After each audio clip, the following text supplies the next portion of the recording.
Ladies and gentlemen, No More Room in Hell is looking very scary, but not for the reasons that you might think. Now, the graphics, I think they're an improvement over the first game. The game has a pretty good soundtrack, and the combat system, because it's been developed by the people who made Chivalry, it looks pretty darn good as well. But then I've noticed so many small and, to be frank with you, big details that just makes me really scared about this game. And mainly because this one, it looks like every other generic zombie game. Instead, when it's supposed to be No More Room in Hell 2, a unique zombie experience that we got in the first game, but obviously better in every way. But when you tell me that we don't have infections in the early access and it's supposed to come later, I'm gonna start to question a whole lot of things. When you show me this footage right here, look at that guy. He is so comfortable getting out of a horrible situation that he put himself in, by the way. Absolutely not punished for it at all. What am I looking at? Is this No More Room in Hell -1?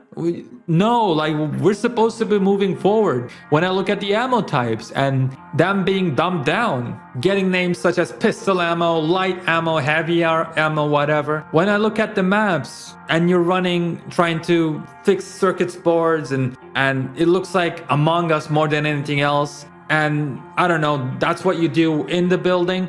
Once you're out of the buildings, you got this huge map, like absolutely huge map, which don't seem to have too many narrow spaces, which is the whole point of the game, right? At least the first one. That's what created the tension. You wanted to get through point A to B, but there was a crap ton of zombies, and man, you had to be really, really careful. And sometimes you could pass through the zombies, but sometimes you absolutely had to just bash every single one of them on the head so you can get through. Them having these really large maps, it's a cool concept, but it literally doesn't work. I've watched a couple of hands-on impression videos, and most of the people say that we were just able to run around the zombies. We didn't even care that they were there. Now, some good news. We have normal zombies and runners and a couple of different brand new, I think, enemy types, which are cool. People are talking about kid zombies, which I don't know if they can do that. If they can, they should. You know, like, the reason I say that is, do we have some restrictions on that? If so, why were they in the first game in the first place? And if you've never played No More Room in Hell before, this might sound super strange to you, and I get that, but it is just as important to differentiate this game as the infection mechanic. It's just something completely unique to No More Room in Hell. Those little motherfuckers were scary the first time I played this game maybe more than 10 years ago, and if I boot it back up, they'll still be scary. And I'm gonna go on a tangent, but it doesn't make sense, right? Like, imagine if you're trying to market this game. How are you gonna market it? Because the way they're doing it right now leaves most people, especially people who don't know anything about No More Room in Hell, it leaves them super uninterested because this looks like any other zombie game you can find out there. But imagine if they put in their trailers the infection mechanic. Because I'm a piece of crap, I usually like to hide my infection and just try to, you know, go turn in a very sneaky place so that I can get all of my other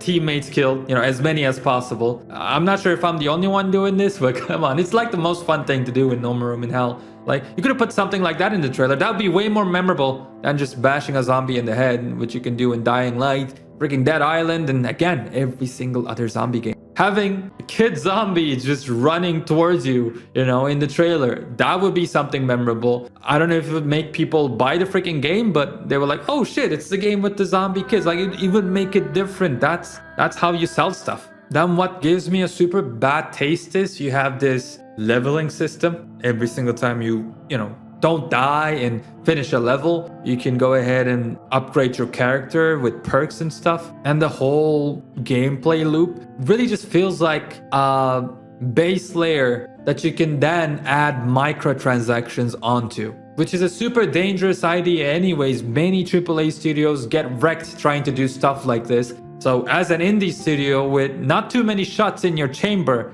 maybe you should just focus on making the most quality game that you can and getting a whole bunch of players invested. Then maybe you can worry about monetization, which would still piss me off, but at least that's like the sensible way of doing this. I don't know, the more I dig into what happened with this game, the more it leaves me apprehensive, because correct me if I'm wrong in the comments section, but I've seen some people saying that there was supposed to be customization of your character in the game and it was taken out, and a whole lot of other features that were taken out as well. And I guess touched on this in the beginning of the video, but I'd like to talk about the fact that the bash mechanic, that like repeatedly pressing one button to get out of the grabs, like what is going on? People are again saying that the devs know about these criticisms and they are planning to work around these or fix these, but that doesn't work for me, brother. It really doesn't work for me, because that's something you're supposed to be doing even if it's early access. It should be in place. It's a core fundamental part of the gameplay. It's what made the first game special, and it just every single thing, as you can see, leads to the same part. This game, with the decisions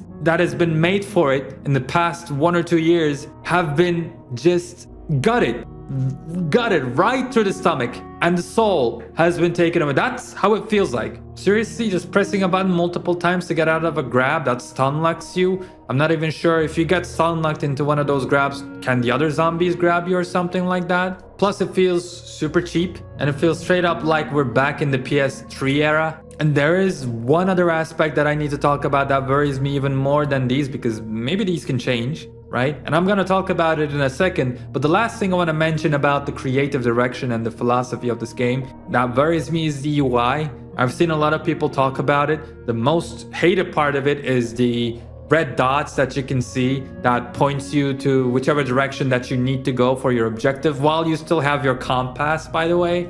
I do agree with that part of the UI being ridiculous. Why is it in there? It just doesn't fit the soul of what normal room in hell is supposed to be. But then, you know, when you're reloading and changing your weapons and looking at your inventory, the fact that you have UI, I understand it. Okay, it's cool. Though this is the second game, you should find creative ways to get around that. That would be even cooler. But the first game had those too, and it still managed to keep the great atmosphere, which is the reason why it's still being played, right? Even after all those years. But again, how cool would it have been to, I don't know, press the button for your inventory and then you, like, in animation, pull out your inventory. And this would be great for a game like this as well, because if you don't watch your back before doing that, maybe a zombie that you didn't notice comes up from behind you and, you know, gets you infected, which will not happen in this game for a while. And another thing that I just remembered, there's the medkit animation that we had in the first game, which takes a long time, right? I don't remember how many seconds, but man, you do everything there and you do it meticulously,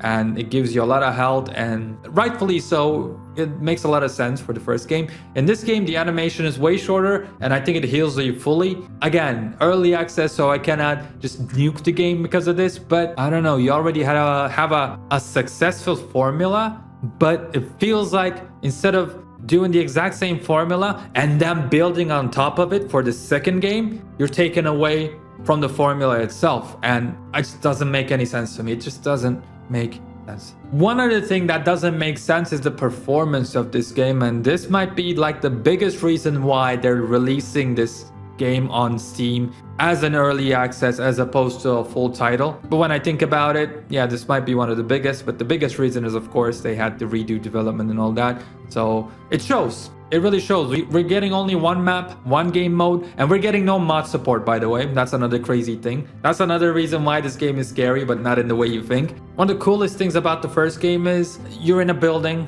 and again, you open the door, you're supposed to go to another building in an urban area. And as soon as you open the door, you see just a sea of zombies, waves and waves of them, endless amount of them. And you're supposed to go ahead and bob and weave and make your way through those zombies without getting hurt, infected, and worse, you know? And the thing is, the amount of zombies on screen, like, that's really, really cool. What I would have loved to see in the second game is the increase of the amount of zombies. But not only do their numbers look about the same, maybe even less than the first game, but even with that amount of zombies, No More Room in Hell 2 seems to be struggling a lot when it comes to FPS drops and performance in general, and then it has a lot of bugs included. And I mean, I love the first game, as you might imagine, but playing that game sometimes was really annoying because of all the lag. And since this is a co-op game, I'm gonna need to play with people, right,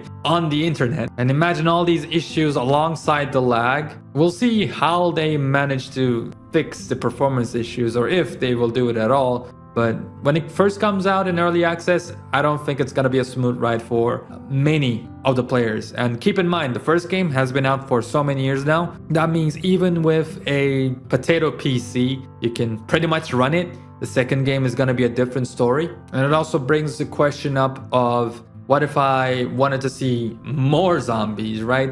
2-3 times of what we had on screen. Like, that would be super cool. But in the game's current state, that would absolutely just be suicidal. It would break the game. It wouldn't work at all. So again, that's something that we're gonna have to wait for, among many other promises, which they may or may not do. So I cannot take them at their word for it. Plus, another cool thing, because this is, again, a sequel, would have been to see zombies with new animations, crawling through windows. Maybe if they have a chair in front of them, they could like get tackled on the chair, fall down, move over tables with maybe a little bit unique and physics-based animations. But yeah, this game doesn't look like it's gonna be doing all of those. Instead, it's gonna be doing something else, which I already told you about many times. One of the greatest comments that I saw said something in the effect of this: No More Room in Hell 1 felt like you were a normal person in a zombie-infested environment, just trying to survive and get out of there with your life intact. However, the second game